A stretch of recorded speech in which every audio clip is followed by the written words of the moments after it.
धार्मिक एवं आध्यात्मिक शिव की नगरी वाराणसी में वैदिक सनातन धर्म व संस्कृति को अभिसंचित करने के पावन उद्देश्य हेतु ध्यान योग सिद्धाश्रम की स्थापना पूज्य गुरुदेव श्री स्वामी कमलेश्वरानंद जी के पावन सानिध्य में किया गया है। ऋषि मुनियों, साधु महात्माओं, संत मनीषियों की इस पवित्र धरती पर धर्म की स्थापना और लोक कल्याण के लिए हर युग में किसी न किसी रूप में ईश्वर का प्राकट्य होता आया है और पवित्र आत्माओं में ईश्वर का अंश उतरता आया है।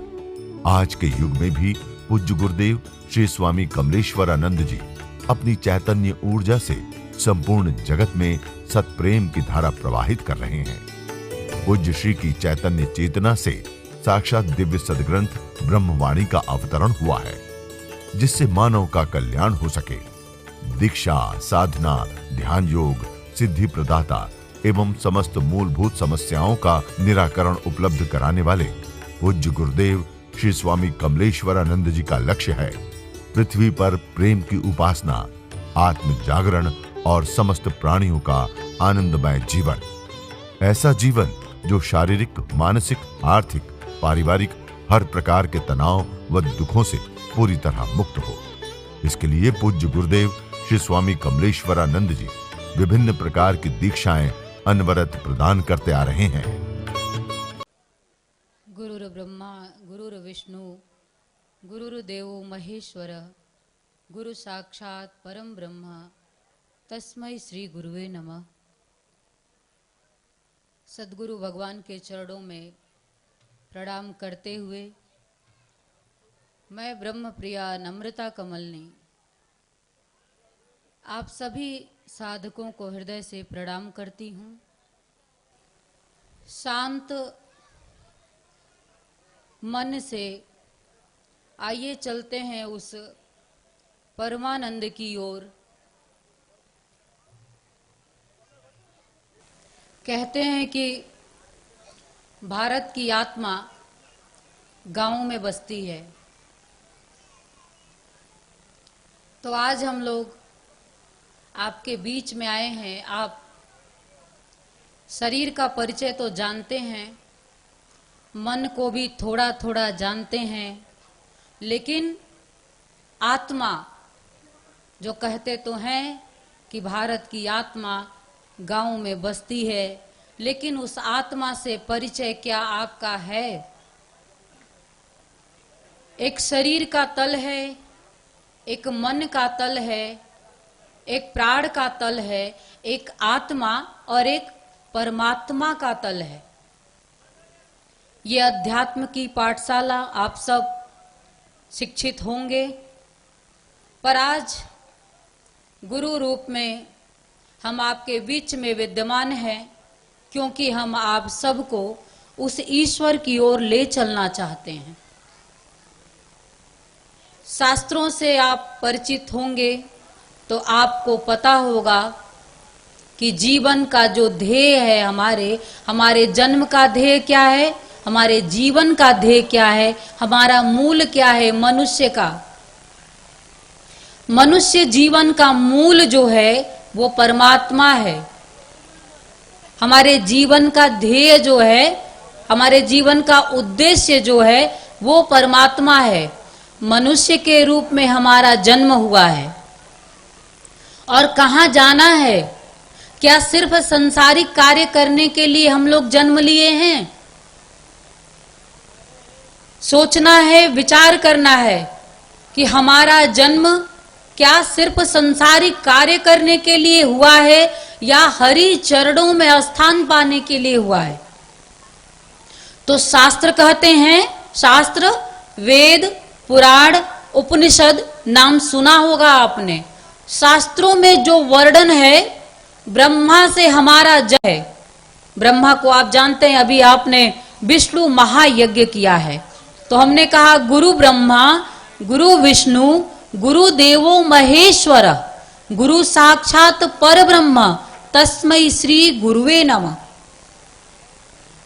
देखिए ऋषियों ने इन तीनों को कैसे एक में समाहित किया है और फिर इन तीनों का जन्म पर ब्रह्म मतलब गुरु से बताया है। और ये आपके जीवन का सौभाग्य हरि की कृपा, नारायण की कृपा की ऐसा योग बना है गुरु में और ईश्वर में। आज हम अंतर भी समझेंगे और कैसे उसे पा सकेंगे ये भी आज जानेंगे। गुरु ब्रह्मा, गुरु के माध्यम से हमारा जन्म हुआ है। हम सभी जीवों का जन्म किसके माध्यम से हुआ है? ब्रह्मा जी के माध्यम से। वो सृष्टि के संरचना करते हैं। ब्रह्मा, विष्णु और महेश, तीन शक्तियों की बात कही जाती है। जब भी देवों की बात करते हैं तो त्रिदेवों की बात सबसे पहले आती है। तो ब्रह्मा से हम मनुष्यों का जन्म हुआ है और आपके भगवान विष्णु ये हमारे पालन करता है। ब्रह्मा जी ने आपको जन्म दे दिया और विष्णु जी की कृपा से हमारा पालन पोषण होता है। कहते हैं कि शास्त्र ऐसा कहते हैं कि इस पूरे जगत का जो पालन करने वाला है वो भगवान विष्णु हैं, नारायण हैं।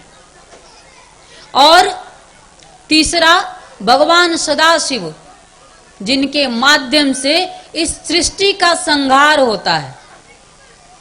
जितना जरूरी जन्म है और जितना जरूरी जीवन है उतना ही जरूरी आदमी की मृत्यु भी है। जबकि व्यक्ति जन्म तो चाहता है, जीवन भी चाहता है, पर मृत्यु की परिकल्पना भी वो नहीं करना चाहता है। पर थोड़े समय के लिए यदि विचार करें कि जन्म हो गया, आपका जीवन चल रहा है, लेकिन यदि मृत्यु की क्रिया रुक जाए तो फिर ये पृथ्वी कैसी होगी? बड़ा ही कराहने लगेगी पृथ्वी, क्योंकि हमेशा हम नव जीवन चाहते हैं। जब कोई अत्यंत वृद्ध हो जाता है, जब शरीर बड़ा ही खराब हो जाता है, जैसे कपड़े फट जाते हैं, वैसे ही शरीर की भी तो गति होती है ना एक दिन।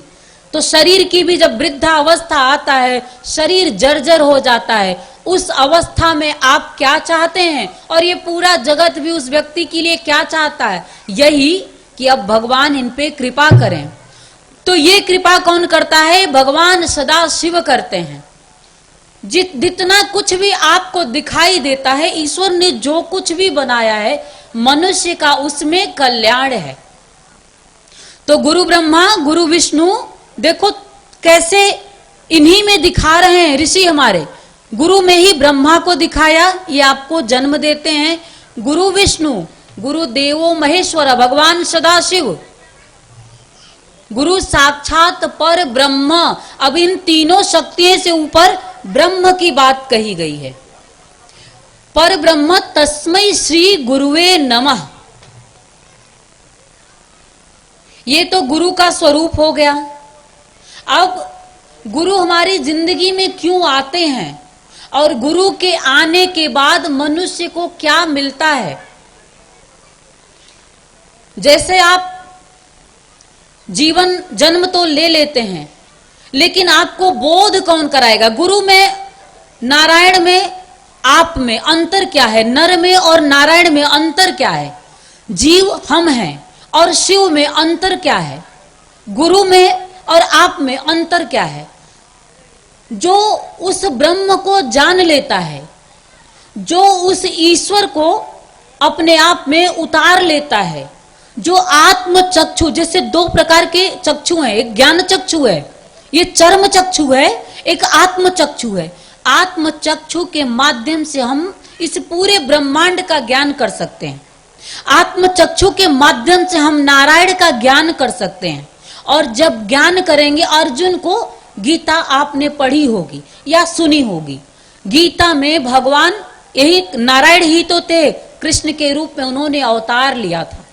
तो उन्होंने आत्मचक्षु दिया अर्जुन को, और आत्मचक्षु किस लिए दिया? सुखी होने के लिए। जब हम हरि के चरणों में समाहित होते हैं, जब हम हरि के चरणों में अपने आप को समर्पित करते हैं, तो वहां से हमें आनंद की प्राप्ति होती है। इस पूरे संसार सागर को आप देख रहे हैं, ये पूरा जगत जो है, जब तक आप बोधा अवस्था में नहीं आओगे, मतलब जब तक ज्ञान की प्राप्ति नहीं होगी, जब तक ज्ञान की उपलब्धि नहीं होगी, ये पूरा संसार आपको दुख ही दुख नजर आएगा। जीव की स्थिति जो है वो संसार की ओर है, और शिव की स्थिति जो है वो सत्य की ओर है, वो आनंद की ओर है। शिव जो है या नारायण कह लीजिए, विष्णु कह लीजिए, जो भी आप उस ईश्वर को नाम दे दीजिए, वैसे तो मूल जो ऊर्जा है वो एक है, मूल में एक है। नाना रूप उसने लिया, नाना नाम उसने अपना रखा हम जीवों के उद्धार के लिए। तो जीव के उद्धार के लिए सबसे बड़ी प्रभु की रचना कहें या हम जीवों पे कृपा कहें।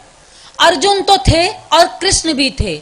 ये जो सेना यहाँ बैठी हुई है, इतने लोग, ऐसे ही वहां पे भी बहुत लोग थे कुरुक्षेत्र में। लेकिन एक अर्जुन भगवान कृष्ण को पहचान पाता है। क्यों? क्योंकि उन्होंने भक्ति दिया नारायण के चरणों में। जब तक आप भक्ति नहीं देंगे, जब तक आप भावना नहीं देंगे, आप किसी का दर्शन नहीं कर सकते हैं। दर्शन इन आंखों से शरीर का हो सकता है। हमने कहा जीव में शिव में अंतर क्या है? जीव बोधा अवस्था में नहीं है, इसलिए वो मृत्यु की ओर है, और शिव बोधा अवस्था में, इसलिए उसकी मृत्यु नहीं होती है। राम आपके तरह ही संसार सागर में जन्म लेते हैं, लेकिन राम की मृत्यु नहीं होती है। शरीर तो छूटता है, पर आज भी राम आपके बीच में जीवित हैं, और इसीलिए आप राम राम राम जब रटते हैं तो बड़ा ही आनंद आता है। ऐसे ही कृष्ण की भी स्थिति है कि कृष्ण बोधा अवस्था में है, इसलिए शरीर में जन्म लेते हुए भी वो ब्रह्म कहे जाते हैं। राम को भी आप ब्रह्म के रूप में अर्थात भगवान के रूप में उनकी पूजा करते हैं, क्योंकि वो बोधा अवस्था में है। जीव में बस इतना ही, बस ज्यादा कुछ अंतर नहीं है। शरीर दोनों का है, राम का भी शरीर है, आपका भी शरीर है। राम बोधा अवस्था में आ जाते, मतलब ज्ञान उस ब्रह्म का, और धीरे धीरे धारण करते हुए स्वयं ब्रह्म बन जाते हैं। तो इसलिए वो ब्रह्म कहे जाते हैं। और जो उस तक नहीं पहुंच पाता है, जो ज्ञान नहीं कर पाता है, वो जीव रह जाता है। और जीव की गति क्या है? जीव की गति है दुख से शुरू होती है और दुख में ही अंत हो जाता है। और हर जीव चाहता क्या है? दुख से मुक्त होना चाहता है, वो आनंद को जीना चाहता। अभी आपने ये यज्ञ का जो ये महोत्सव किया है, बड़ा ही सुंदर है, और आपके बीच में आकर के बड़ा ही सौभाग्य, आपके बीच में आने का ये जो सौभाग्य प्राप्त हुआ है, मैं प्रभु को प्रणाम करते हुए आप सबको धन्यवाद देती हूँ कि आपने हमें अपने बीच में आने का इतना सुंदर मौका दिया और हरी चर्चा का मौका दिया। लेकिन मौका दिया है तो जीवन को जानना भी बड़ा जरूरी है। तो एक कृष्ण है, एक राम है, एक बुद्ध है, एक महावीर है, जो बोधा अवस्था में है, इसलिए उपलब्ध होते चले जाते हैं। नर के रूप में रहते हुए भी नर से नारायण तक की यात्रा करनी है आपको। आप नर हैं, वो नारायण है, कोई अंतर नहीं। पर अंतर बस इतना ही है कि वो बोध में, अभी हम अबोधा अवस्था में हैं। कैसे बोध में आएंगे? अब कैसे बोध में आएंगे? इसीलिए गुरु आपके बीच में, ये मैंने कहा कि प्रभु की एक सोची समझी रणनीति है, और एक प्रभु की जीवों पे कृपा है कि वो गुरु रूप में आपके बीच में आता है, जिसको ब्रह्मा विष्णु और महेश और पर ब्रह्म की परिभाषा दी जाती है। ऐसा गुरु भी ऐसी ही स्थिति में होता है, इसलिए वो गुरु होता है। गुरु कौन बनता है? जो बोधा अवस्था में आ जाता है, जिसे उसका परिचय मिल जाता है, आत्मचक्षु जिसका जागृत हो जाता है, वही गुरु रूप में होता है। और फिर वो पर ब्रह्म तस्मै श्री गुरुवे नमः। फिर ऐसी स्थिति है प्रकाश की, और जहां प्रकाश है वहां से आप भी ऊर्जा ले सकते हो। जहां भावना है, जहां भक्ति का उदय है, वहां से आप भी ऊर्जा ले सकते हो। जब आप गुरु से जुड़ोगे तो गुरु के अंदर का जो आनंद है वो आपके हृदय में भी उतरेगा। गुरु का जो शांत स्वरूप है वो आपके जीवन में शांति के रूप में उतरेगा। और इसलिए जीव को गुरु से जुड़ने की आवश्यकता है। इसलिए आपको ये जीवन का ये मूल रहस्य है, इसे समझना बहुत जरूरी है। अगर नहीं समझोगे तो ये संसार, बुद्ध ने कहा संसार में दुख ही दुख है, दुखम आर्य सत्यम, 4 आर्य सत्य उन्होंने बताया। उसमें उन्होंने यही कह दिया, क्योंकि जो देखेंगे हम वही तो पाएंगे, जो देखेंगे वही तो एहसास करेंगे। तो बुद्ध जब तक दुख को देखते रहे, क्या देख रहे थे? उन्होंने जन्म को देखा, जरा को देखा, रोग को देखा और अंततः मृत्यु को देखा। जन्म, जरा, रोग और मृत्यु। जन्म तो होता ही है, बुढ़ापे की ओर बढ़ोगे ही और रोग तो आएंगे ही शरीर में और अंततः मृत्यु तो होगी। तो बुद्ध ने क्या किया?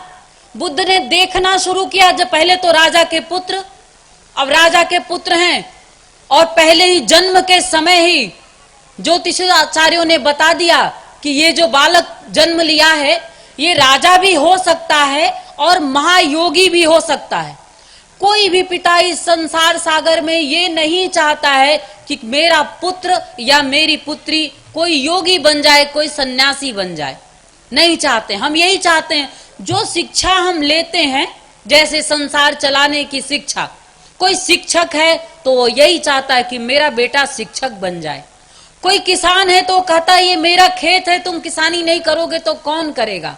कोई दुकान खोल के बैठा है तो वो चाहता है कि ये दुकान ही मेरी पूंजी है, मेरे बाद कौन चलाएगा, तो मेरी ये विद्या तुम सीख लो।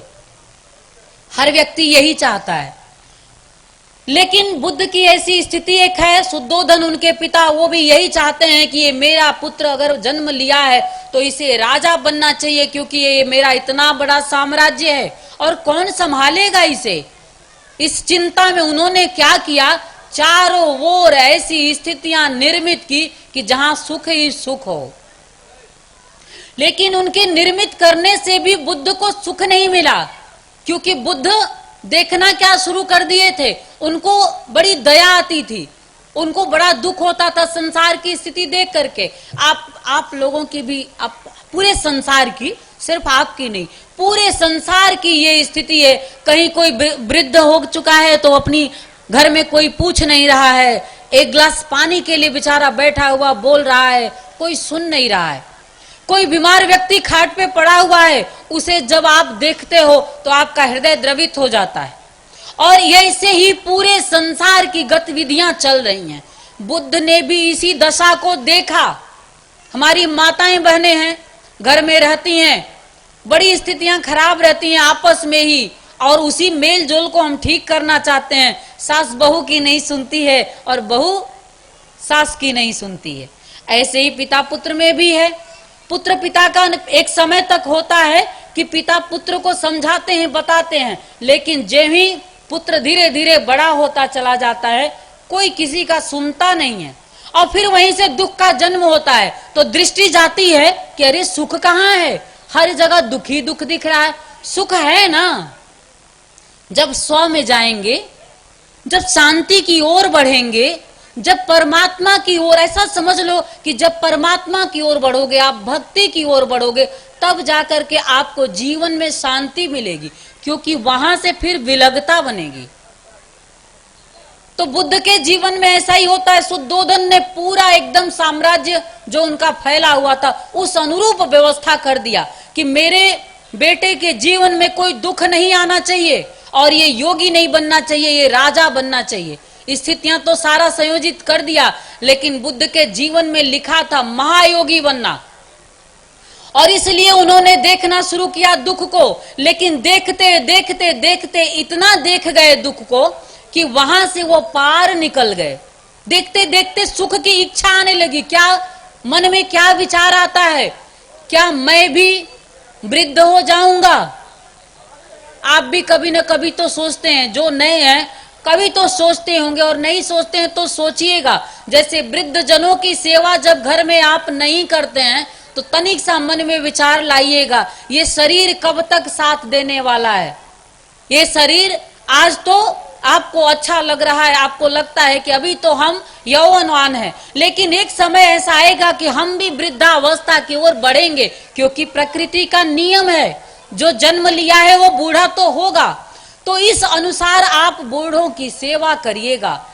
घर में जो पिता तुल्य होते हैं, घर में जो दादाजी लोग होते हैं, जो दादी होती है हमारी, इन लोगों को हम समय नहीं दे पाते हैं, क्योंकि सबके पास बड़ा कार्य है। जगत को सजाना है किसी के पास, लेकिन हम ये कहते हैं ये हमारे घर के जो हैं ये एक निधि है आपके, एक खजाना है। जिस दिन जब ये खो जाएंगे उस दिन आपको लगेगा कि हमने कुछ खो दिया। बड़ी बात है, उस स्थिति में तो हम भी जाने वाले हैं। बुद्ध ने ये देखा, लेकिन बुद्ध का दृष्टिकोण थोड़ा अलग था। उनको वो बूढ़े नहीं होना चाहते हैं, ऐसी दृष्टिकोण से देखते हैं, इसलिए उनको लगता है कि ये दुख है। और रोग तो किसी को नहीं चाहिए होता है। कौन रोग को चाहता है? कोई रोग को नहीं चाहता है। बुद्ध भी यही सोचते हैं कि क्या मेरे शरीर में भी रोग आ जाएगा। मैं तो ये कहती हूं कि आने वाला तो है, क्योंकि शरीर है, जन्म लिए हो तो बूढ़े भी होगे और रोग भी आएगा। इसलिए दुखी मत हो, इस चीज को लेके परेशान भी मत हो। शरीर का धर्म समझ करके इससे निकलने की कोशिश करना, इसी को बोधा अवस्था कहते हैं। जैसे शरीर पाए हो तो रोग तो होगा, जब जानते हो कि ये संसार का नियम है तो फिर काहे परेशान हो जाते हो सोच के। जब होगा तो औषधियां भी तो है, परमात्मा ने ही तो बनाया है, और ध्यान भी तो है, साधना भी तो है। और इन मंत्रों के माध्यम से, मंत्रों की शक्ति पूरा विश्व जानता है, भारत के माध्यम से पूरा विश्व जानता है साधना, दीक्षा और मंत्रों की शक्ति के बारे में। तो जब ये सारी चीजें हमारे पास है तो समय से पहले हम दुखी क्यों? लेकिन देखना भी है, क्योंकि यहां से निकलना है। तो बुद्ध ने क्या किया? जन्म को देखा, जरा को देखा, रोग को देखा और मृत्यु को, और अंततः विचार किया क्या इस स्थिति में मैं भी पहुंच जाऊंगा। और देखते देखते 29 साल की अवस्था तक बड़े दुखी जीवन जीते हैं बुद्ध। लेकिन इस दुख से, अब देखो, आप दुख देखते हो, बुद्ध में और आप में अंतर क्या है? आप दुख देखते हैं और उसी में लिप्त रहते हैं, आप उससे निकल नहीं पाते हैं। बुद्ध दुख को देखते हैं और उसके बाद से मन में संकल्प ले लेते हैं और घर का त्याग करके और बोध गया पहुंच जाते हैं, और जा करके अपने जीवन को तपाते हैं और कहते हैं कि मुझे प्राप्त करना है क्या? ज्ञान को उपलब्ध होना है, क्योंकि मुझे दुख से निकलना है। मैं नहीं कहूंगी कि आप वन में जाइए, क्योंकि आप नहीं जा सकते। आप में ऐसी इच्छा नहीं है बुद्ध की तरह कि आप वन में जाकर के ज्ञान को उपलब्ध हो जाएं और जन्म जरा रोग और मृत्यु से पार निकल जाएं, इसके दुख से पार निकल जाएं। ऐसी स्थिति अभी आपकी नहीं है। लेकिन आपके लिए ईश्वर ने इतनी सुंदर संरचना की है कि हम आपके बीच में गुरु रूप में आए हैं। तो वहां जाकर के उन्होंने क्या किया है? गुरु को ही ढूंढा है। जब वो जाकर के बट वृक्ष के नीचे बैठ करके ध्यान लगाते हैं तो 12 सालों में बुद्ध ने ज्ञान को उपलब्ध हुए। और गुरु क्या होता है? ज्ञान का ही तो पुंज है गुरु। तो जो जाकर के वहां उपलब्धि, अगर आप चाहें तो अपने हृदय में गुरु को स्थान दे करके और अपने ज्ञान चक्षु को जागृत कर सकते हैं। ऐसा समझ लो कि ये जो गुरु है प्रकाश का पुंज है, ज्ञान का पुंज है, प्रेम का पुंज है। जिस दृष्टि से आप देखना शुरू करोगे आपके जीवन में भी वैसी ही घटना धीरे धीरे घटने लगेगी। गुरु जब आपकी जिंदगी में आता है तो आपको समझाता है, आपको बताता है, आपके जीवन का जो दुख होता है उसे बता करके, समझा करके, देख करके अपनी ऊर्जा के माध्यम से आपके जीवन के दुख को धीरे धीरे समाप्त करता है। और जब समाप्त करता है तो आप क्या होते हो? जैसे ऐसा समझ लो कि एक जलता हुआ दिया, समझ लो कि हम जलते हुए दिए हैं और आप अभी दिया जलाना बाकी है। संसार की शिक्षा आप ले रहे हो, पर सार की शिक्षा कौन देगा? और बिना सार के, बिना आनंद के आपका जीवन पूर्ण नहीं होने वाला है। हर व्यक्ति इस संसार सागर में जो कुछ भी कर रहा है, आप गांव में रहते हैं लेकिन आपके जीवन का भी उद्देश्य होगा। जो कुछ भी आप सुबह से रात तक करते होंगे वो इसीलिए करते होंगे कि अपने जीवन को हम कैसे संपूर्ण कर सकें, अपने जीवन की जरूरतों को कैसे पूरा कर सकें, इसीलिए तो आप प्रयास करते हो ना। लेकिन इस संसार सागर में जब तक जीव रहेगा उसकी इच्छाएं चूंकि अनंत हैं, इच्छाओं का कहीं अंत नहीं है। इच्छाओं का कहीं अंत नहीं है, इसलिए जीव सुखी नहीं हो सकता है बिना बोध के। जब बोधा अवस्था में जीव आएगा उसी दिन वो सुखी हो जाएगा, और इस बोध को देने के लिए आपके जीवन में गुरु की आवश्यकता है। जब गुरु आपकी जिंदगी में आता है तो नीर छीर करने की युक्ति बताता है।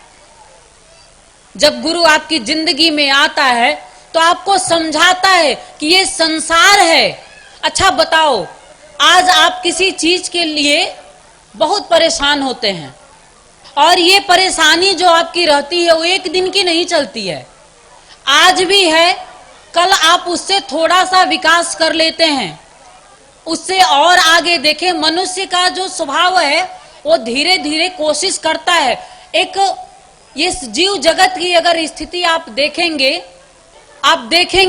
तो धीरे धीरे विकास करते चले जाते हैं। मनुष्य ही एक ऐसा प्राणी है कि विकास करता चला जाता है, लेकिन फिर भी उसकी स्थितियां ऐसी हैं कि अंततः मृत्यु तक वो संपूर्णता का एहसास नहीं कर पाता है। संसाधन इकट्ठा करता चला जाता है, इस थोड़ा बहुत जो कुछ भी अपने ज्ञान के माध्यम से उस पूरे संसार को सजाने की वो कोशिश करता है, लेकिन कभी वो संतुष्ट नहीं होता है। संतुष्टि की स्थिति में आने के लिए आपके जीवन में सद्गुरु की बड़ी आवश्यकता है। ईश्वर को आप नहीं देख सकते हो, क्योंकि आप सिर्फ बाहर की व्यवस्था में उलझे हैं। ईश्वर को कौन देख सकता है? जो ईश्वर को जानना चाहता है वो जान लेता है, जो ईश्वर को जानना नहीं चाहता वो कभी नहीं जान पाता है। इस पूरे संसार, ये पृथ्वी जो हमारी है हजारों हजारों वर्षों से है, लेकिन कुछ गिने चुने नाम आप जानते हैं, राम, कृष्ण, बुद्ध, महावीर, राधा, मीरा, ऐसे ही कुछ और गिने चुने नाम होंगे। इतनी बड़ी धरती और हजारों हजारों वर्षों से जीव का जन्म, फिर भी कुछ कुछ लोग ही उपलब्ध क्यों होते हैं? क्योंकि हमारी ये जीव जगत की जो स्थिति है वो सिर्फ संसार की ओर ही जीव देख रहा है, और सत्य को हमेशा विस्मृत किए, मतलब भूला हुआ है। जीव ईश्वर को हमेशा भूला हुआ है, संसाधन से जुड़ा हुआ है, संसार को ही सत्य समझता है, संसार को ही अपनी पूंजी समझता है। कुछ खेत है गांव में, चूंकि ये बहुत होता है, थोड़े से जमीन के टुकड़ों के लिए कई पुश्तों में लड़ाइयां चलती रहती हैं। पूरा समय जीवन का बीत जाता है लड़ते लड़ते, और अंततः ये शरीर जो तुम्हारा है ये भी तो भूमि तत्व है, ये भी तो भूमि तत्व है। खेत के लिए लड़ते रहते हो और खेत यहीं रह जाता है, और ये जो शरीर है जिसे परमात्मा ने बनाया है इसका आप उपयोग ही नहीं कर पाते हो, और अंततः घर में ही लड़ते, कलह करते, विवाद करते संसार से विदा हो लेते हो। क्या रखा है फिर इस विवाद में? मैं तो ये कहती हूं, संसार की कोई भी वस्तु हो उसे इस दृष्टिकोण से देखो कि ये जब तक मैं हूं तब तक ही उसका उपयोग कर सकता हूं। अच्छा बताओ, जब कोई मर जाता है तो खेत उसके काम आता है क्या? नहीं आता है। जब कोई मर जाता है तो धन उसके काम आता है? नहीं आता है। रोटियां घर में बनी पड़ी रहती हैं, रोटियों के लिए भी लड़ाइयां होती हैं। अनाज पैदा जो करते हो उसमें भी भाई भाई लड़ते रहते हैं कि इतना हमको चाहिए। अरे रोटियों के लिए कितने दिन रोटियां खाओगे? शरीर की एक सीमा है और एक दिन ये समाप्त होने वाला है। जो समाप्त होने वाला है उसे उसी दृष्टिकोण में देखते हुए उतनी ही सत्यता के साथ जीवन यापन करो। आपके जीवन का जो मूल है वो प्रेम है, जो आपके जीवन का मूल है वो शांति है। इसलिए मैं आप सबसे एक ही बात कहना चाहूंगी, भगवान 2 रोटियां भी अगर आपको दे रहा है ना तो बड़े संतोष में अपने घर में आधे आधे टुकड़ों में बांट करके खा लेना, पर रोटियों के लिए लड़ाई मत करना। रोटियों के लिए लड़ाई करोगे तो जो निवाला सामने पड़ा रहेगा उससे भी पेट नहीं भरेगा। कभी देखा है जब घर में खाना तो बन जाता है, लेकिन अगर किसी बात पे कलह हो गया तो वो रोटी काम नहीं आती है, मन नहीं करता है खाने का, और फिर ऐसे ही जाके आप सो जाते हो। किसके काम आया हो? सास है तो आप हैं सासू मां, ठीक है, लेकिन अपने बहू को एक बिटिया की तरह देखिए। और मैं बहुओं से कहना चाहूंगी, आप लोग ये सोचती हो ये सासू जो है ये मां की तरह होनी चाहिए, अरे मां की तरह होनी चाहिए तो आप भी बिटिया की तरह बन जाओ, क्योंकि संबंध दोनों ओर से निभते हैं। और कहूंगी कि सबसे शाश्वत संबंध अगर आपका किसी से है तो वो ईश्वर से है। ईश्वर से आपका जन्म हुआ है और अंततः ईश्वर में समाहित हो जाना है आपको, इसलिए सबसे बड़ा शाश्वत संबंध आपका ईश्वर से है। बहू आपको दुख देती है या सास आपको दुख देती है तो कभी दुखी मत होना, क्योंकि ये सारे संबंध बाहर के हैं। बेटा हो, बेटी हो, माता पिता हो, भाई बंधु हो, कोई आपका साथ नहीं देगा। एक कहावत है, पत्नी साथ देगी मकान तक, भाई बंधु साथ देंगे शमशान तक, और बेटा साथ देगा मुखाग्नि तक, और आपके कर्म साथ देंगे भगवान तक। इसलिए आप किस पे ध्यान देते हो? वो पत्नी पे। पत्नी सुबह शाम यदि आपको कला में डाल देती है वो मकान तक सीमित है, लेकिन पूरा ध्यान कहां है? पत्नी पे। उसने सुबह ऐसा कह दिया, अब सुबह कुछ पत्नी ने कह दिया तो हमारे भाई लोग अपना मुंह बना करके काम पे चले जाते हैं। अब पत्नी ने बोल दिया, आपके मन में दुख हो गया, मत उतने तक ही सीमित रखो। एक शाश्वत संबंध ईश्वर से जब जोड़ करके रखोगे ना कि यही हरि नारायण हमारा अपना है, तो ये संबंध आपको दुख नहीं देंगे। अगर कोई कड़वा भी बोलता है ना तो मान लेना कि ये सब बाहर के संबंध है और इनकी समझ भी इतनी है, ऐसा भी समझना। कभी कभी क्या होता है, आपके माता पिता होते हैं या किसी भी संबंध में लोग आपके होते हैं, प्रेम आपको बहुत करते हैं पर बोलने का तरीका ही नहीं होता है। अब बोलने का तरीका नहीं होता है तो इसलिए आपको दुख दे जाते हैं। तो थोड़ा सा इनसे विलग होकर के देखने की भी दृष्टि आप डालिए और उसी हिसाब से जीवन को विलग करके चलिए। ये है संबंध तो है, कब तक साथ देंगे? पत्नी मकान तक और लोग भाई बंधु शमशान तक। जब मरोगे इतना ही तो साथ देते हैं लोग, और क्या साथ देते हैं? और कोई अच्छा देखिए, घर में आपके एक रोटी नहीं होता है तो पड़ोसी रोटी देने नहीं आता है, पूछता ही नहीं है, जबकि जानता रहेगा कि रोटी पड़ोस में नहीं बनी है आज, देने नहीं आएगा। जब लोग मर जाते हैं तो कंधा देने के लिए पूरा गांव इकट्ठा हो जाता है।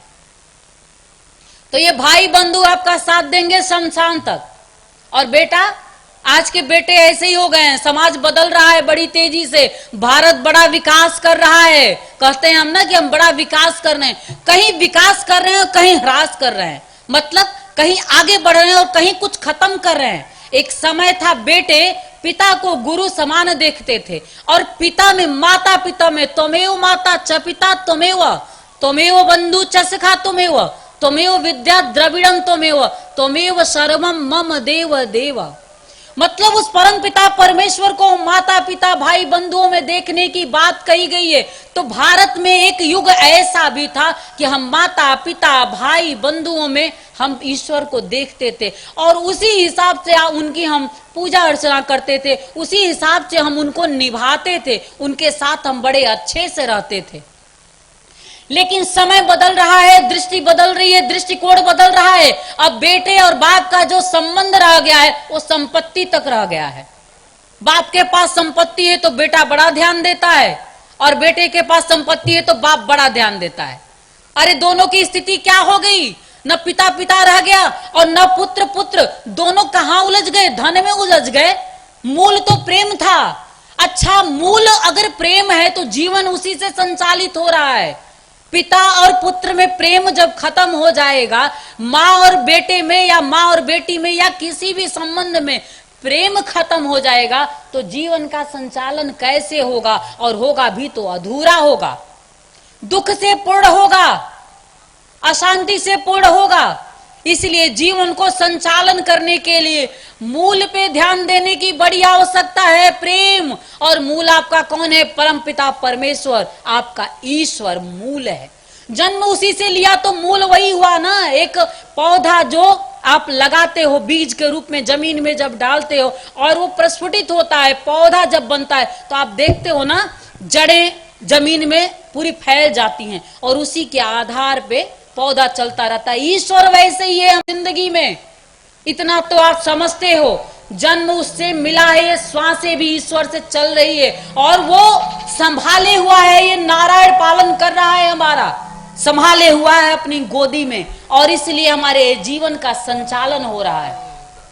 इसी दृष्टिकोण में जीवन को जब देखना शुरू करोगे तो धीरे धीरे आनंद की ओर बढ़ोगे।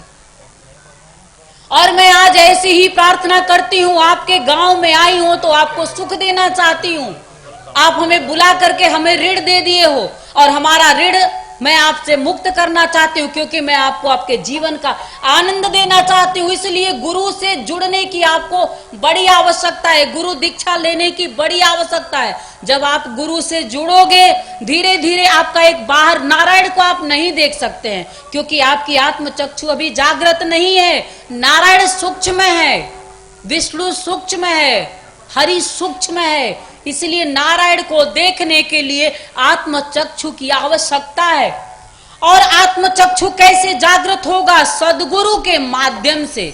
जब आप दीक्षा लोगे तो ये जो चर्म चक्षु से अभी आप शरीर देख रहे हो, गुरु का शुरू में ही मैंने कहा कि गुरु की स्थिति ऐसी है कि ब्रह्मा विष्णु महेश की स्थिति है, पर ब्रह्मा विष्णु महेश तो आपको दिख नहीं रहा है शरीर में, अभी शरीर दिख रहा है। और शरीर इसलिए दिख रहा है क्योंकि अभी सिर्फ चर्म चक्षुओं से देख रहे हैं। मैं जब दीक्षा ली और मैंने जब देखा तो इसी गुरु में मैंने ब्रह्म को देखा। और ये मेरी पुस्तक है ब्रह्मवाणी। जब आप इसे पढ़ोगे तो उस ब्रह्म से वार्तालाप है और आप जीवों के लिए संदेश है उस ब्रह्म के द्वारा। मैं ये कहना चाहती हूं कि गुरु के माध्यम से आत्मचक्षु को जागृत कर सकते हैं और उसके लिए दीक्षा लेना जरूरी है। आत्मचक्षु को जागरण क्यों करना है? आत्मचक्षु को जागरण करना है सुखी होने के लिए। आप सुख चाहते हैं ना?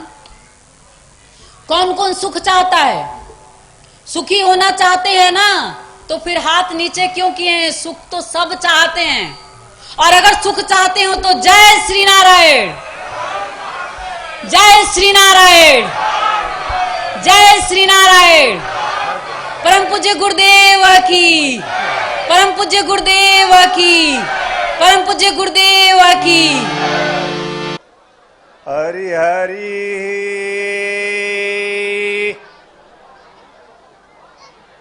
ओम।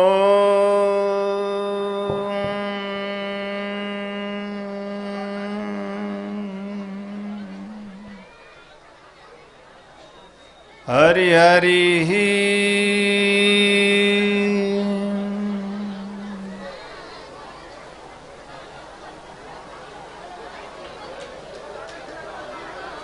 अब आप मेरे साथ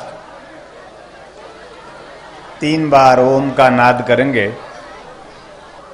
मनुष्य के जीवन की मांग शांति है, इसलिए कोई भी बात और चीत नहीं होगी। जब गुरु हमारे समक्ष हो तो हमें मौन हो जाना चाहिए, क्योंकि जब हम शांत होंगे और एकमात्र गुरु की ओर निहारते रहेंगे,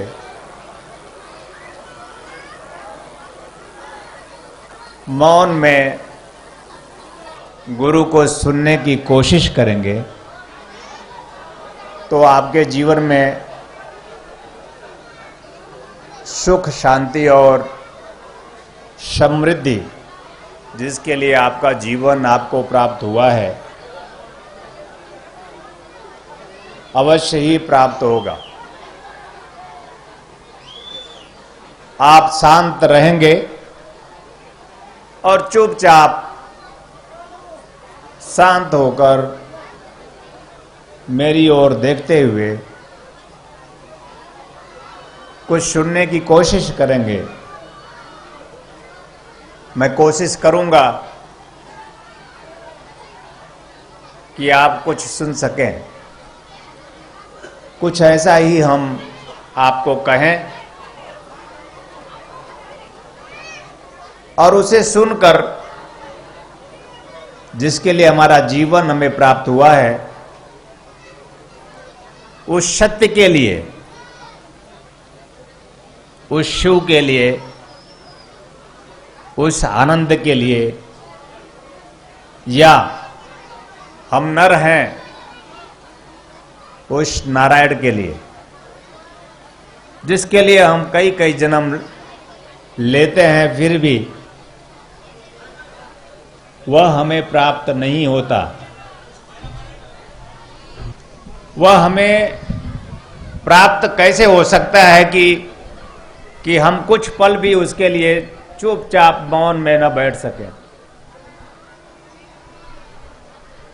कोलाहल से बहुत दूर स्वयं की शांति में कहीं वह विराजता है, हमारा प्रभु, जिससे हम श्वासें लेते हैं। वह कहीं दूर नहीं है, वह हमारी श्वासों में समाहित है। वह दूर होता तो हमारी श्वासें ना होती। एक एक श्वास मूल्यवान है, आपकी एक एक श्वास मूल्यवान है। कीमत किसी चीज की नहीं होती, कीमत हमारे श्वास की है। और कोई कितना भी प्रिय हो, हमें एक श्वास नहीं दे सकता। कितना भी नजदीक हो कोई, हमें एक श्वास भी नहीं दे सकता। तो क्या हमारा दायित्व, हमारा कर्तव्य अपने इन श्वासों के लिए नहीं है? क्या हमारा धर्म, हमारा कर्तव्य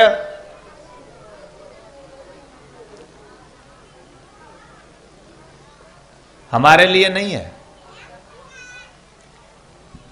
इसलिए हम शांति से 3 बार, जो शांति में यहां बैठेगा वही अपने प्रभु का प्रेम प्राप्त कर सकेगा। तो 3 बार पहले हम ओम का नाद करते हैं। सीधे बैठ जाएंगे और ओम का नाद करेंगे। आंखें बंद कर लीजिए, सभी की आंखें बंद हो और ओम का नाद करेंगे हमारे साथ। हरि हरि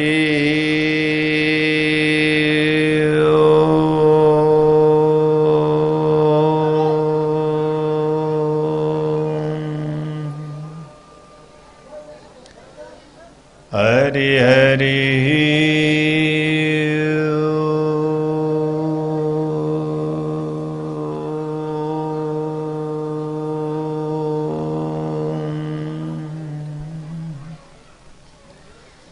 हरि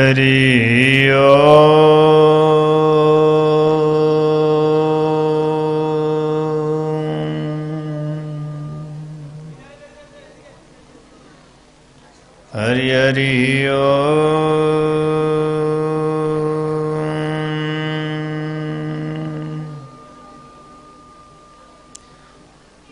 श्रीमन्महागणाधिपतये नमः। लक्ष्मी नारायणाभ्यां नमः। ओम सांब सदा शिवाय श्री गुरुवे नमः। हरि हरि ओम। गुरुर्ब्रह्मा गुरुर्विष्णु गुरुर्देवो महेश्वरः। गुरु साक्षात् परं ब्रह्म तस्मै श्री गुरुवे नमः। हरि हरि ओम।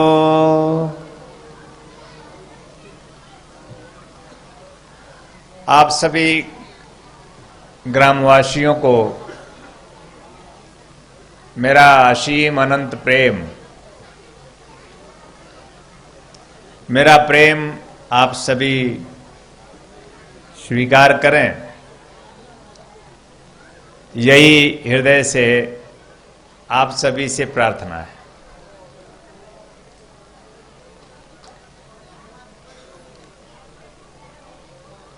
हमारा मानव जीवन हमें प्राप्त हो गया,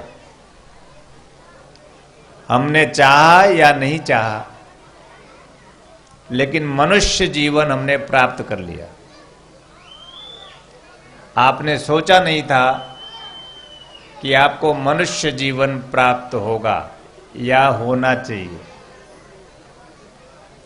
हमारे माता पिता के संयोजन से, प्रभु की कारुणिक कृपा से हमारा जन्म है, हम सभी का। मानव जीवन कहा जाता है कि बड़े भाग्य से प्राप्त होता है। क्या कभी आपको लगता है कि आपका जीवन बड़े भाग्य से प्राप्त हुआ है? और दूसरी बात कही है हमारे सद्गुरुओं ने, हमारे ऋषियों ने, कि ये जो मनुष्य जीवन हमें प्राप्त हुआ है, उसमें अगर कोई गुरु मिल जाए जीवन काल में तो दूसरी बड़ी भाग्य है। आशा है कि आप सिर्फ मुझे ही आज सुनेंगे, घर में मिलके बातें कर लेंगे हम लोग, लेकिन चुपचाप नहीं समझ में आए तो मुझे देखिए। सिर्फ देखने से भी, दर्शन से भी नहीं कहते चलो उसका दर्शन करें। किसका? दर्शन से भी जीवन में पूर्णता प्राप्त हो जाती है। उसे सिर्फ देख लें तो भी हमारा जीवन धन्य हो जाता है। पर क्या हमने उसे देखा जिससे जीवन धन्य होता है? मानव जीवन हमें प्राप्त हुआ है तो हमारा जीवन धन्य कैसे होगा? लोग कहते हैं पूजा करो, थोड़ी पाठ करो, थोड़े यज्ञ हवन करो, थोड़े पूरे करो, तो तुम्हारे जीवन में जो दुख है वो समाप्त होगा। तुम्हारे जीवन में जो रोग है वो समाप्त होगा। तुम्हारे जीवन में जो पीड़ा है वो समाप्त होगी। तुम्हारे जीवन में जो अभाव है वो समाप्त होगा। और अगर तुम्हारे जीवन की कोई कामना है जो अभी तक पूरी नहीं हुई है तो अवश्य ही, आपको पता नहीं होगा, अवश्य ही मेरे जाने के बाद पूरी हो जाएगी।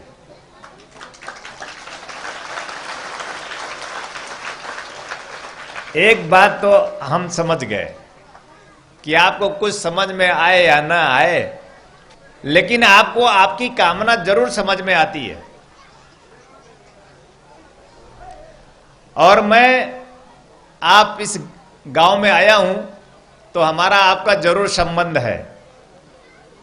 दूर बंबई से चलकर अगर आपके इस गांव में स्वामी कमलेश्वरानंद आया है तो हमारा आपका रिश्ता अवश्य है। और हमारे आपके रिश्ते हैं तो फिर आपको अपने जीवन की कोई चिंता करने की आवश्यकता नहीं है, क्योंकि आज के बाद आपके जीवन की चिंता हम करेंगे।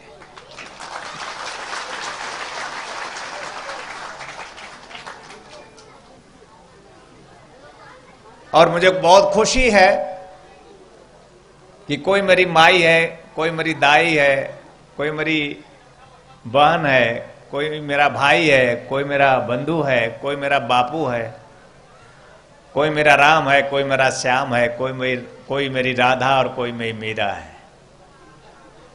ये नाम है। हम दोनों में कोई भेद नहीं।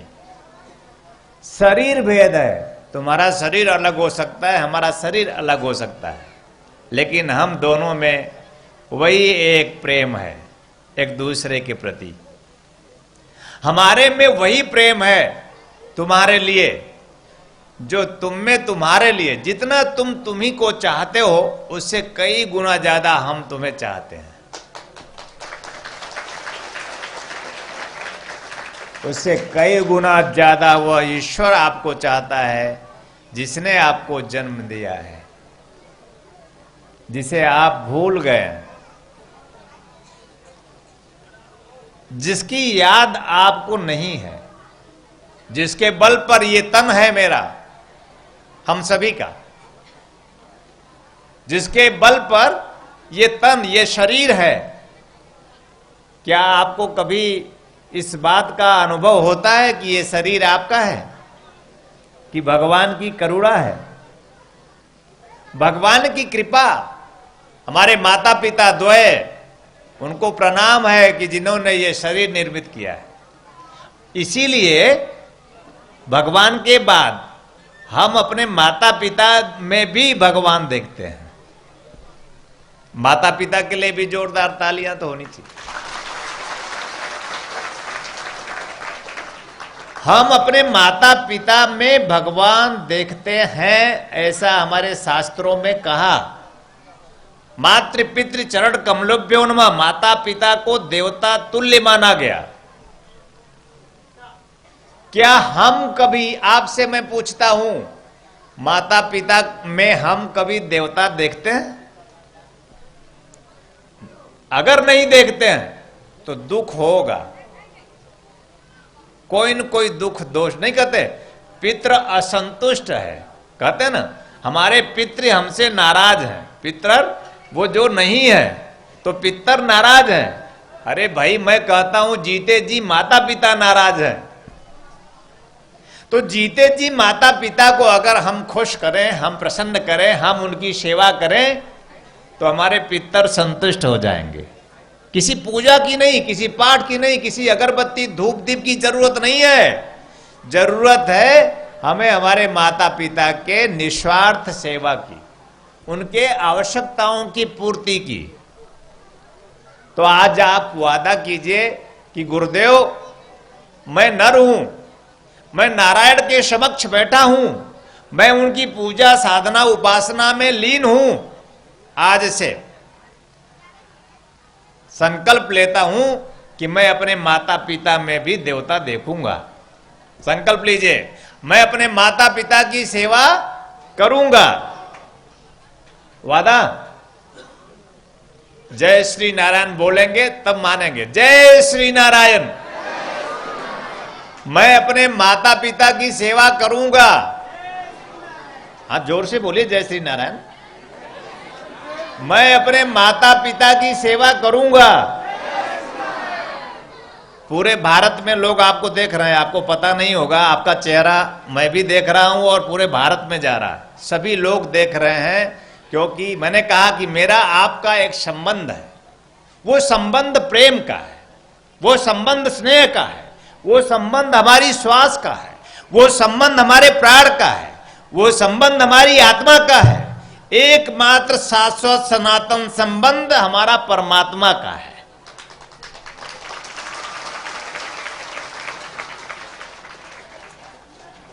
और इसलिए अगर हमें पूरा भारतवर्ष देख रहा है तो आपको भी पूरा भारतवर्ष देख रहा है।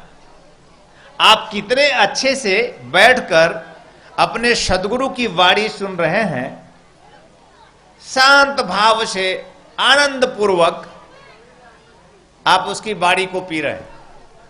तो आज का पहला संकल्प सुखी होने के लिए आवश्यक है कि हम अपने बड़े बुजुर्गों का सम्मान करें। अगर हम चाहते हैं हम सुखी हों, तो हम सुखी होने के सूत्र बता रहे हैं। क्या आप चाहते हैं सुखी होना? अरे जय श्री नारायण बोलो। क्या आप चाहते हैं सुखी होना? क्या आप शांति चाहते हैं? क्या आप जीवन का आनंद चाहते हैं? और मानव जीवन का मूलभूत तत्व है सुख, शांति, समृद्धि। हम सुखी हो और हम शांति में हो और हम समृद्धशाली हो। समृद्धि हमारे तन की, हमारा तन स्वस्थ हो, किसी भी प्रकार का रोग हमारे शरीर में ना हो, और अगर हो तो उसे मंत्र के माध्यम से, दीक्षा के माध्यम से, गुरु द्वारा दी गई साधना के माध्यम से उस रोग को दूर करें और फिर कभी रोग ना हो। दीक्षा के माध्यम से हमारे जीवन में सुख प्राप्त हो सकता है, तन का सुख। अगर तन हमारा किसी भी प्रकार से दुखी है, पीड़ित है, तो हम दीक्षा लेंगे तो हमारे तन का सुख हमें प्राप्त होगा। अगर हम मानसिक रूप से रोगी हैं, किसी भी प्रकार से अशांत हैं, हमारे मन में बहुत दुख है, तो अपने मन के इस दुख को दीक्षा के माध्यम से हम दूर कर सकते हैं। अगर हम दीक्षा प्राप्त करें गुरु से, गुरु दीक्षा प्राप्त करें, तो निश्चित रूप से हमारे मन का दुख समाप्त होगा। अच्छा, आप बताइए, क्या आप कभी मन से दुखी नहीं हो जाते? हो जाते। दुख तो फिर भी चलो ठीक है, लेकिन मन के दुख से हम हमेशा परेशान रहते हैं। किसी न किसी कारण से हम दुखी रहते हैं, किसी न किसी कारण से हम परेशान रहते हैं। हम 4 लोग परिवार में हैं, फिर भी तनाव में हैं। क्यों? हम क्यों तनाव में हैं? हम क्यों चिंता में? हम क्यों प्रेम में नहीं? जबकि हमारा जीवन, हमें प्रभु ने कहा है सदशास्त्रों में कि उसकी कारुणिक कृपा से वरदान रूप प्राप्त हुआ है, और जीवन में, मनुष्य जीवन प्राप्त करके जीवन में ऐसा कोई गुरु कभी चलते फिरते मिल जाए आपके जीवन में, तो उससे दीक्षा प्राप्त कर लें। तो वशिष्ठ ऋषि, राम के कुल गुरु, ने कहा कि यह तो बहुत बड़े भाग्य की बात है। हमारा तुम्हारा मिलना बड़े भाग्य की बात है या नहीं है? बोलो ना, जय श्री नारायण। हम और तुम मिले गुरु शिष्य, बड़े भाग्य की बात है या नहीं है? इन 4 दिनों में मैं वादा करता हूं, आपके मन से दुख निकालकर मैं मुंबई ले जाऊंगा और समुद्र में फेंक दूंगा। बहुत बड़ा समुद्र है। आप कभी मुंबई आए तो हम आपके साथ घूमने चलेंगे, और देखिए कि कितना महासागर हिलोरे ले रहा है, कितना आनंदित है। मुंबई में रहने वाले लोग भले चिंतित हों, उनको भले ज्यादा कोरोना लग गया हो, लेकिन देखिए हम गुरु शिष्य को कोरोना नहीं लगता। कोरोना एक काल है जो आता है, आया है। ऐसे समय विशेष में काल आता रहता है। कोरोना एक काल है जो आया है और चला जाएगा, लेकिन जो धर्म में है, जो प्रेम में है, जो भाव में है, जो भक्ति में है, जो भगवान में है, और जो अपने गुरु और शिष्य में जीवन मंत्र के माध्यम से जीते हैं, उनको कोरोना का कोई काल कभी परेशान नहीं कर सकता।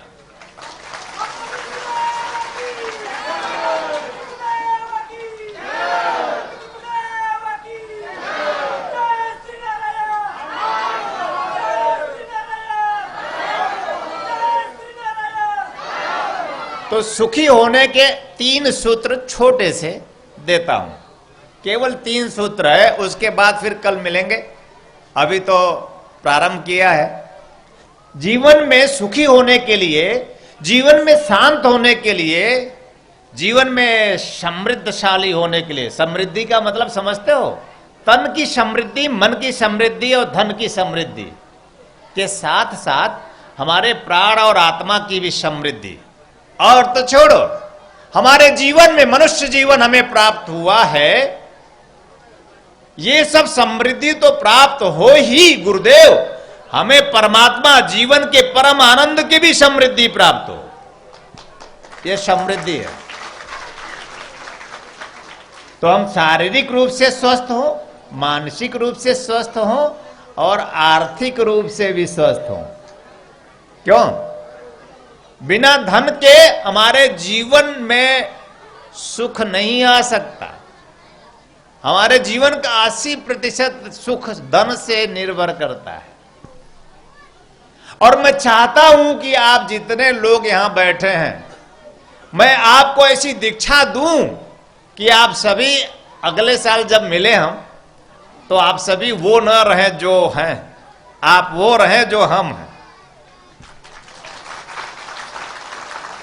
आपके चेहरे पे एक चमक हो, हर एक चेहरा चमक जाए अगले साल।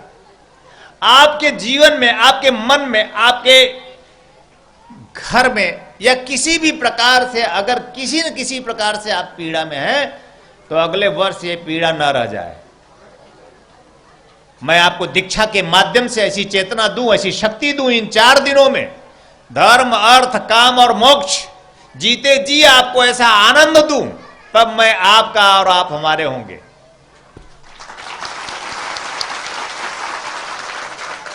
मैं कोई साधु नहीं, दाढ़ी है क्या?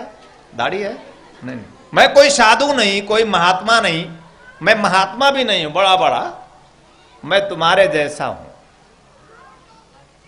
तुम्हारे जैसा। तुम्हारा ही कोई भाई होगा, तुम्हारा ही कोई बेटा होगा, तुम्हारा ही अपना कोई है जो बिछड़ गया था, आज मिले हैं, ऐसे समझ लो। आज मिल गए हैं और मैं सच कहता हूं, सिर्फ तुम्हारा हूं। ना होता तो तुम्हारे लिए यहां ना आता। जिन्होंने मुझे बुलाया है, मुझे किसी प्रकार से कोई घूस नहीं दिया है। मैं लेता नहीं, मैं देता हूं, क्योंकि मैं गुरु हूं और जो देता है सिर्फ वही गुरु होता है। सदगुरु कबीर ने कहा है, गुरु समान दाता नहीं, याचक शिष्य समान, 3 लोक की संपदा या कर दीनी दान। सदगुरु कबीर ने कहा कि गुरु तो उसके समान कोई दाता इस पूरे संसार में नहीं होता। मेरे पास भी माई, मेरे पास भी बहन, मेरे पास भी भाई, मेरे पास भी आप जैसा परिवार है और मैं सुखी हूं, तो मैं आपको भी, आप मेरे परिवार हैं, मैं आप सबको भी सुखी देखना चाहता हूं। बस इतनी ही कामना लेकर पूरे भारतवर्ष में भ्रमण कर रहा हूं।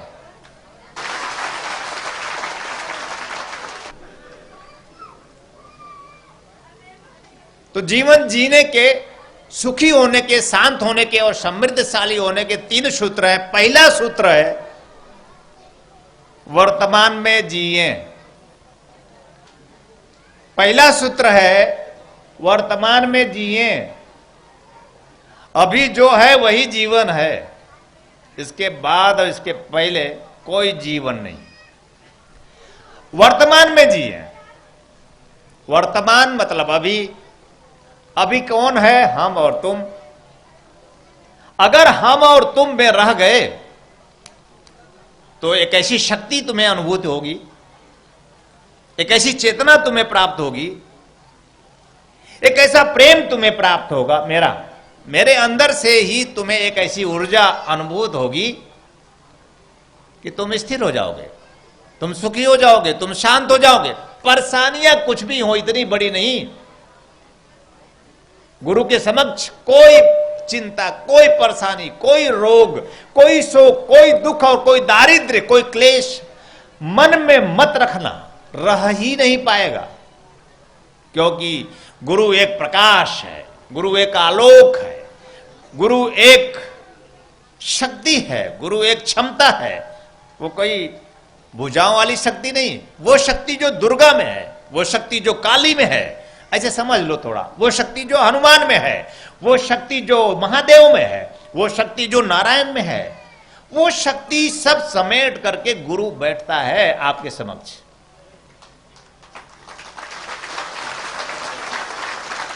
आप चित्र टांग कर सिर्फ महाकाली को की पूजा कर सकते हैं, लेकिन महालक्ष्मी तो छूट जाएगी ना। महाकाली ही नहीं, महालक्ष्मी भी आपका जीवन बने। महाकाली के माध्यम से आपके जीवन में जितने भी दुख है, दारिद्र्य है, दोष है, जन्मों जन्मों का पाप और ताप है, महाकाली शक्ति के माध्यम से इस पाप और ताप, दुख और दारिद्र्य का नाश करे, महाकाली संहार कर दे। ऐसी शक्ति मैं आपको देना चाहता हूं।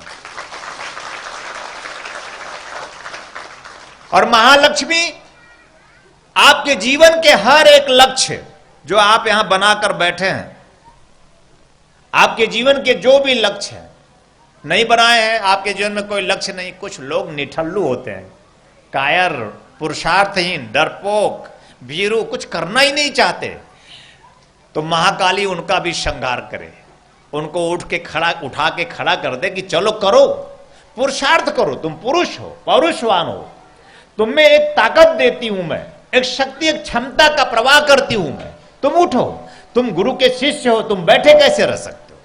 एक ऐसी शक्ति आप में बैठने नहीं देगी आपको। दीक्षा के बाद आप में ऐसी शक्ति प्राप्त होगी कि आप बैठ नहीं सकते, आप पुरुषार्थ के गुणों से युक्त हो जाएंगे। आप जीवन में जो चाहेंगे सो कर सकने की शक्ति, क्षमता प्राप्त कर लेंगे। तो लक्ष्मी का अर्थ होता है जो आपके जीवन लक्ष्य को प्रदान करती है, आपको धन दे, यश दे, मान दे, प्रतिष्ठा दे, पद दे। यह लक्ष्मी शक्ति के माध्यम से आपको प्राप्त हो सकता है। लेकिन यह तब संभव है जब हम वर्तमान में जिएंगे। 3 काल होता है, भूतकाल, भविष्य काल और वर्तमान काल। हमारे सारे सदग्रंथों में कहा गया है या तो व्यक्ति को सिर्फ वर्तमान में जीना चाहिए, लेकिन व्यक्ति दुखी क्यों है, चिंतित क्यों है, परेशान क्यों है? क्योंकि वह भूतकाल में जीता है। भूत मतलब अतीत में बीते हुए पलों के बोझ से बोझिल, उन्होंने मेरा ये नुकसान किया है, उन्होंने इस समय मेरा ये घात किया था, उन्होंने मुझे इस तरह से मेरे साथ दुर्व्यवहार किया था। अतीत का शत्रु खड़ा है या अतीत का मित्र खड़ा है। हम वर्तमान में नहीं हैं, हम जो जी चुके हैं उस जीवन को देख रहे हैं, या हम भविष्य की कल्पनाओं में हैं।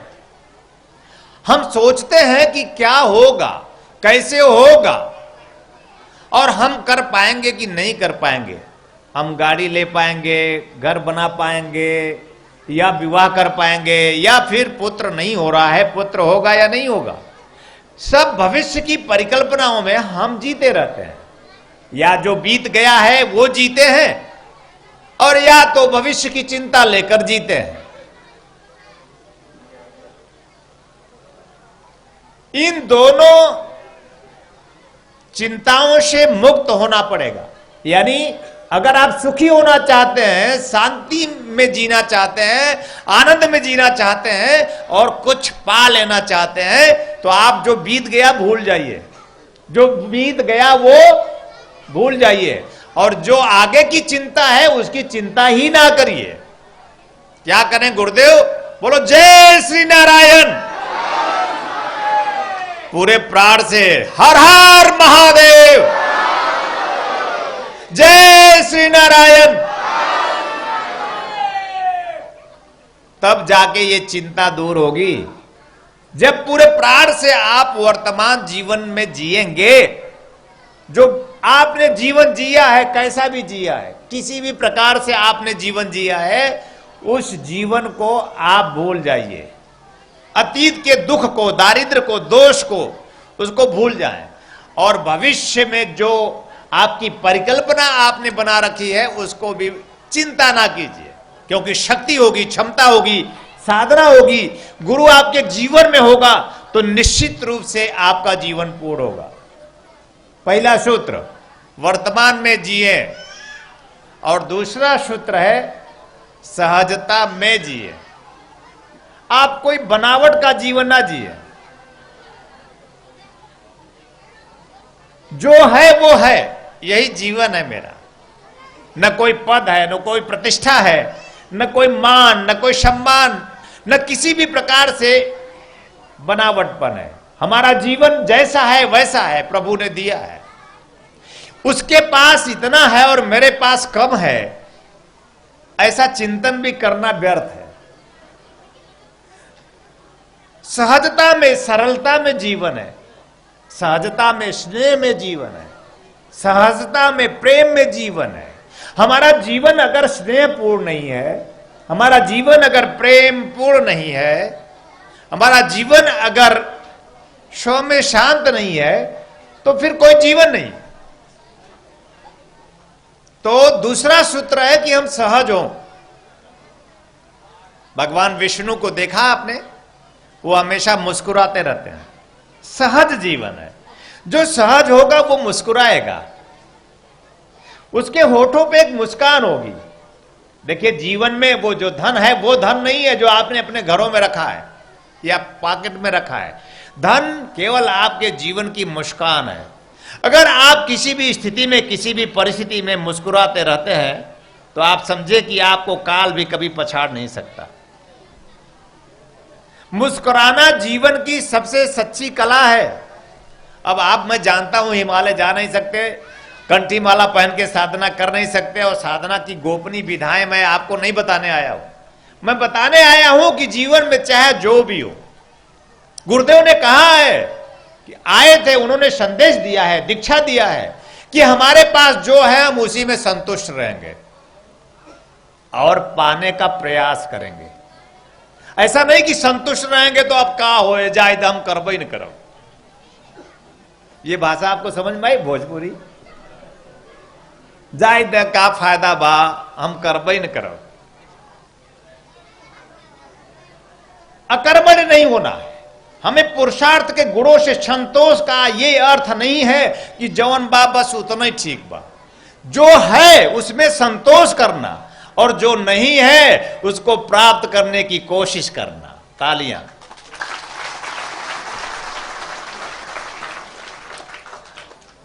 जो भी नहीं है उसे प्राप्त करने के लिए कोशिश। और एक चीज और समझ लेना, तुम्हारे सिर्फ प्रयास करने से हो सकता है तुम्हें न प्राप्त हो। बहुत प्रयास करते हो, कोई कोई काम ऐसा होता है फिर भी नहीं होता, तो क्या करे?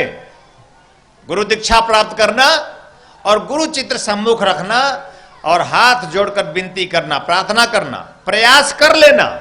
ना हो तो जाकर अपने गुरु से कह देना कि ये हो जाए, हो जाएगा।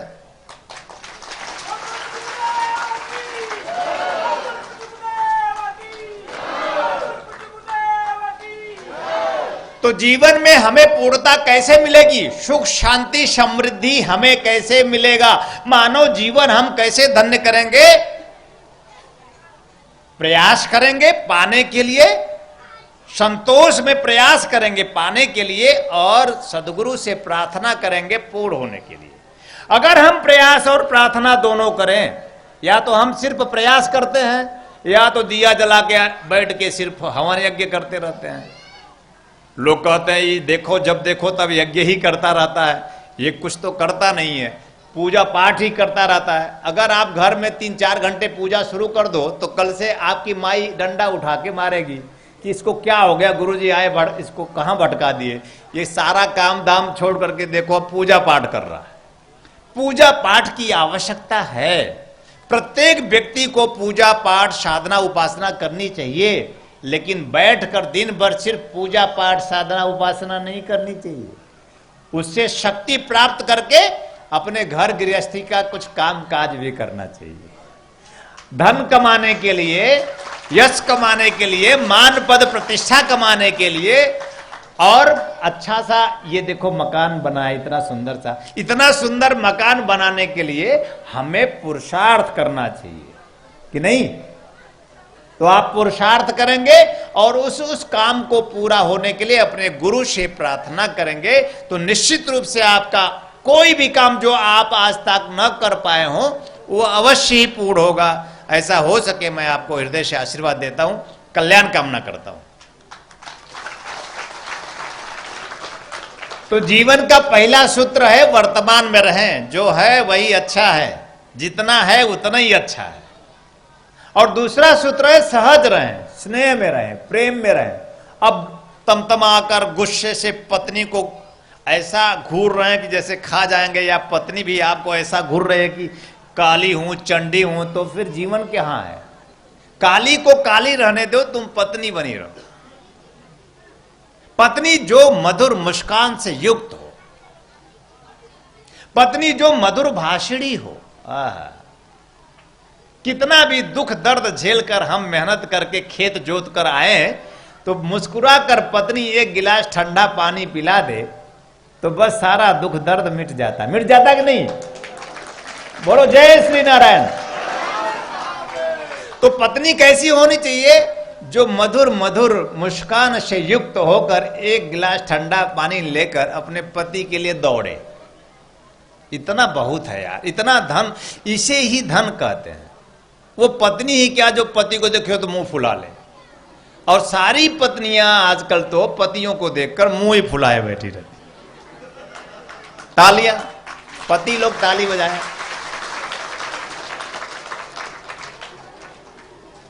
मैंने देखा है चोरी चोरी, मैंने देखा है गांव में महिलाएं अभी खूब खुश रहती हैं, खूब खुश रहती हैं, पड़ोसियों से खूब हंस हंस के बतियाती रहती हैं, लेकिन जो ही पति आता है मुंह बन जाता है। ये क्या हो गया है, कौन सा रोग है? और उस हर रोग को पति लोग चिंता ना करें, इस गांव के या जहां से भी आए हैं, जो भी लोग पति हैं चिंता ना करें, मैं आ गया हूं, पत्नियां अब लक्ष्मी की तरह हो जाएंगी, निश्चित है। प्रत्येक पत्नी आज के बाद, अभी मैं जब चला जाऊंगा तब सब होगा, आज के बाद, मेरे जाने के बाद पतियों से सिर्फ मुस्कुराते हुए मिलेंगी। तालियां पति लोग बजाएंगे।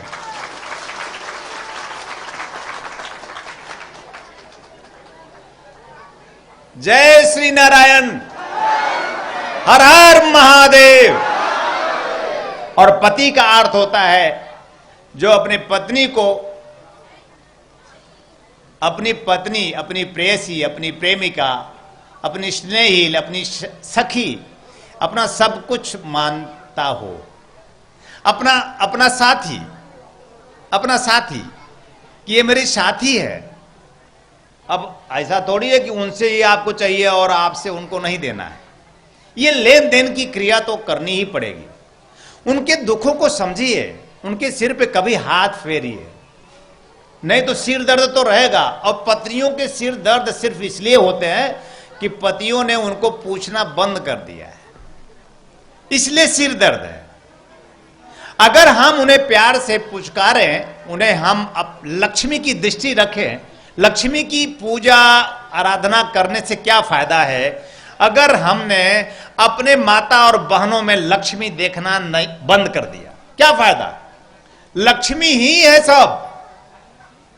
अगर हम इन्हें लक्ष्मी मानकर नहीं समझेंगे, नहीं बूझेंगे, इन्हें लक्ष्मी इनमें नहीं देखेंगे, तो चित्र वाली लक्ष्मी आपको रोटियां बनाकर नहीं देगी भाई साहब। आप किस गलतफहमी में कि चित्र की लक्ष्मी कभी आपको एक गिलास पानी दी क्या? बोलिए दी? तो घर की लक्ष्मी ही घर की लक्ष्मी है। हमारी बिटिया है तो लक्ष्मी है, हमारी पत्नी है तो लक्ष्मी है, हमारी मां है तो लक्ष्मी है। जितने भी भारतवर्ष की जितनी नहीं, पूरे विश्व में जितनी भी नारियां हैं, सब लक्ष्मी हैं। और आप देख लीजिए, अगर पूरे विश्व से लक्ष्मी हट जाए तो विश्व त्राही त्राही करेगा और सभी दुखी, चिंतित और परेशान हो जाएंगे, सभी अभावग्रस्त हो जाएंगे, सभी यहां तक कि विक्षिप्त होकर पागल हो जाएंगे। आप कभी कल्पना करें, माता और बहनें ना हो, नारियां ना हो, ये लक्ष्मी शक्ति ना हो, तो हम पागल हो जाएंगे। क्या हो जाएंगे? पागल। हम उन्हीं के बिना पागल, हम उनके साथ भी पागल। हे गुरुदेव, हे गुरुदेव, कुछ ऐसा करें कि हम प्रेम में आ जाए, हम इनमें कुछ देख पाए और आप भी हम में देख पाए वो पौरुष, वो नारायण, लक्ष्मी, वही जो नारायण के श्री चरणों में प्रेम रखती है, लक्ष्मी वही जो नारायण के श्री चरणों में रत रहती है। हर भारतीय संस्कृति की नारियां नहीं, पूरे विश्व की नारियां अगर अपने पतियों में परमेश्वर देखने लगे, लक्ष्मी बनेंगी तो नारायण भी तो देखना पड़ेगा ना, और नारायण के चरण में बैठकर चरण भी थोड़ा चापना पड़ेगा। इतना स्नेह पूर्ण मधुर जीवन मिल जाए तो मैं कहता हूं यही भाग्य का जीवन है। ऐसा जीवन आपको प्राप्त हो, पति पत्नी से संयुक्त प्रेम आप में बन जाए, आप दोनों के हृदय में गुरु स्थापित हो जाए, और जब एक दूसरे से मिले तो स्नेह से, प्रेम से भर जाए, और एक दूसरे को कभी प्रेम की दृष्टि से भी नहीं आ रहे, केवल बस तू कुछ करती नहीं, तू कुछ समझती नहीं, बस जब से आई है तब से तो मेरा जीवन बेकार हो गया है। जब से हुई है शादी आंसू बहा रहा हूं, आफत गले पड़ी है उसको निभा। हाँ, तालियां। अरे भाई, मैं कहता हूं कि मेरी मां न होती तो क्या मैं आपको गुरु रूप में प्राप्त होता? मेरी मां एक स्त्री है, मेरी मां एक नारी है, मेरी मां एक नारायणी है, जन्मदात्री, जो जन्म देने की शक्ति और क्षमता से युक्त है। उसको पता हो न पता हो, लेकिन आप ऐसी मां है कि जो भारत में भगवानों को जन्म देती है। ऐसे ऋषियों को जन्म दिया आपने, ऐसे गुरुओं को जन्म दिया आपने कि जो पूरे भारत को आलोकित किया है अपने ज्ञान से, अपने ध्यान से, अपनी साधना से। तो दूसरा सूत्र है सहज होना। सहज हो जाओ, सरल हो जाओ, थोड़ा दिमाग से उतर कर हृदय में आ जाओ, प्रेम में हो जाओ। जब आप प्रेम में होंगे तभी पाएंगे। अगर आपका मेरा संबंध प्रेम का ना बनेगा तो आप मुझसे कुछ भी ना प्राप्त कर पाएंगे। और अगर हमारा आपका संबंध प्रेम का बन गया, प्रेम में कुछ लेना देना नहीं है, हम आपको चाहें, आप मुझे चाहें, बस। और दूर से भी एक दूसरे को चाहते रहें तो बस हमारा आपका संबंध प्राण का बन जाएगा। और जब प्राण का बने तो आपके जीवन में जो भी होगा हम देख लेंगे। जो भी आपके जीवन में आवश्यकता होगी संसाधन की या किसी भी प्रकार की इच्छा आकांक्षा की, गुरु पूर्ण करता है शक्ति के माध्यम से, साधना के माध्यम से। और तीसरी बात ध्यान में रखना, 24 घंटे में तीसरा सूत्र है जीवन में सुखी होने के लिए, शांत होने के लिए और समृद्धशाली बनने के लिए। तीसरा सूत्र है 24 घंटे में एक बार अकेले रहना। 24 घंटे में एक बार अकेले रहना, कोई नहीं चाहिए। कमरा बंद करना और अकेले रहना, या तो जंगल में चले जाना अकेले रहना, या कहीं एकांत में चले जाना, गार्डन में बैठ जाना अकेले रहना, और कुछ पल वनस्पतियों को निहारना, कुछ पल आकाश को निहारना, कुछ पल चांद तारों को निहारना, या गुरु चित्र सम्मुख अगर कमरे में है तो गुरु चित्र को निहारना। जिस देवी देवता को मानते हैं उसको निहारना, जिसकी भी पूजा पाठ करते हैं उसको चुपचाप देखना। अकेले रहोगे, कुछ पल तो अकेले रहो, क्योंकि तुम अकेले आए हो, अकेले जाने की तैयारी भी चल रही है। कब होगी ये तुम निश्चित नहीं कर सकते। और मैं चाहता हूं कि वो पल जब भी आए तो तुम अकेले ना जाओ, बहुत दुखी हो जाओगे, बहुत चिंतित हो जाओगे, तुम्हारा गुरु तुम्हारे साथ आ जाए, तुम्हारा हाथ, तुम अकेले हो जाओगे, अकेले हो जाओ, अकेले आए हो, अकेले हो जाओगे। जैसे जैसे वृद्ध होते जा रहे हो, देखो तुम्हारे आसपास कितने लोग रहते हैं, घर के जवान बेटे तुम्हारे आसपास नहीं बैठते। वृद्ध हो रहे हो, अब तुम सोच रहे हो एक गिलास पानी मिल जाए, बड़ा मुश्किल से कराहते हुए तुम उठते हो। तुम्हारे अंदर जब तक शक्ति है, जब तक चमक है, जब तक दमक है, जब तक शांति है, जब तक वैभव, तभी तक तुम्हारे आसपास लोग हैं। तुम अशक्त हो जाओ, तुम बीमार हो जाओ, 4 दिन के बाद सब तुमसे दूरियां बनाने लगेंगे। मैं चाहता हूं कि तुम्हारी इस अशक्तता को तुम्हारा गुरु तुम्हारा साथ दे और शक्ति बन जाए। तुम अकेले नहीं, तुम अकेले कुछ समय अपने जीवन में निकालो उस परमात्मा के लिए, जिसके बल पर तुम श्वास ले रहे हो, जिसके बल पर तुम इस संसार को सजा रहे हो, जिसके बल पर तुम रोटियां बनाते हो, जिसके बल पे तुम इनकी सेवा करते हो, जिसके बल पे तुम अपने परिवार का पालन पोषण करते हो। कुछ पल अकेले उस परमात्मा के लिए निकालो प्रिय। बोलो, निकालोगे कुछ पल? अकेले कुछ पल निकालोगे? अगर तुम जीवन में सुखी होना चाहते हो, जीवन में शांत होना चाहते हो, जीवन में समृद्धशाली बन जाना चाहते हो, तो 3 सूत्र ध्यान रखना।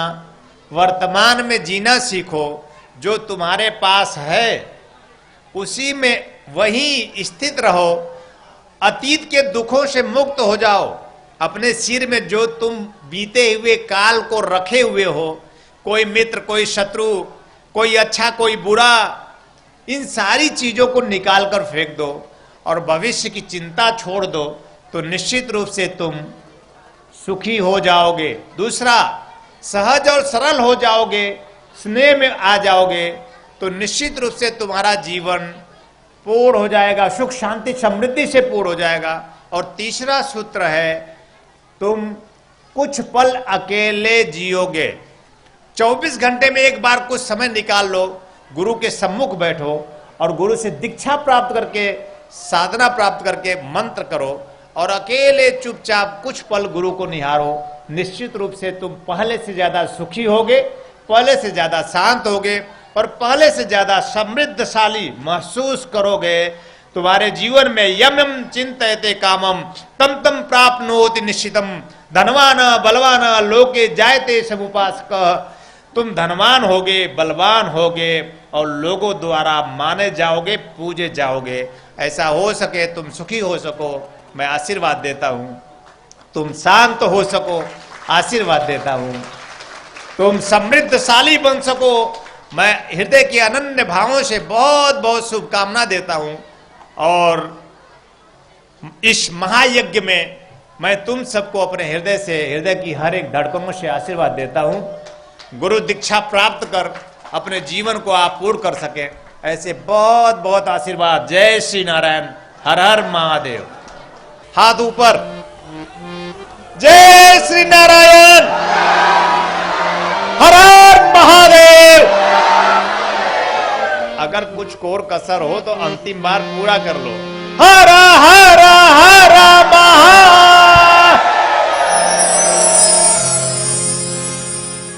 जहां आप सभी के सहयोग से संस्थान द्वारा विभिन्न पुण्यदायी प्रकल्प संचालित हो रहा है, वहीं समाज को सृजन हेतु पूज्य श्री की चैतन्य चेतना से दिव्य सदग्रंथों का प्रकाशन भी किया जा रहा है। ध्यान योग की निर्मल धारा जन जन में प्रवाहित करने वाले पूज्य गुरुदेव श्री स्वामी कमलेश्वरानंद जी की चेतना का साक्षात्कार दिव्य सदग्रंथ ब्रह्मवाणी, एक ऐसी रचना जिसका अवतरण स्वयं हुआ है और जिसकी साक्षी बनने का सौभाग्य मिला सुश्री नम्रता कमलिनी जी को।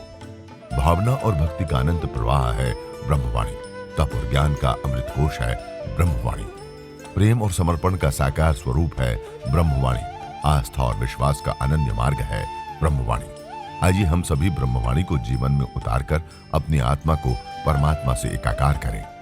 गुरुदेव एवं सुश्री नम्रता कमलिनी जी द्वारा रचित मानव उपयोगी विभिन्न विषयों पर साधनात्मक रहस्यों से परिपूर्ण और भी पुस्तकें हैं, जैसे श्री गुरु रहस्यम, साधना विधान रहस्यम, गुरु पादुका विधान रहस्यम, यज्ञ विधान रहस्यम, षोडश संस्कार दीक्षा रहस्यम, साधना सामग्री रहस्यम, भीगी पलके, कर लो आसमां मुट्ठी में तथा पूज्य गुरुदेव के दिव्य प्रवचनों भजनों का संग्रह प्राप्त करने और भारतीय संस्कृति की धरोहर गोपनीय रहस्यों से भरपूर जीवन की समस्त समस्याओं का समाधान कराने वाली मासिक पत्रिका निखिल सत्य दर्शन की सदस्यता एवं ध्यान योग जन जागृति सेवा संस्थान के दैविक कार्यों व सेवा प्रकल्पों में सहयोग करने तथा अपने गांव शहर में सत्संग साधना शिविरों एवं कथा आयोजन हेतु संपर्क करें 8108666991, 8108666992, 8108666993, 8108666994। फेसबुक www.facebook.com/kamleshwaranand/, ट्विटर twitter.com/kamleshwaranand, instagram.com/स्वामी कमलेश्वरानंद जी, यूट्यूब www.youtube.com/स्वामी कमलेश्वरानंद जी।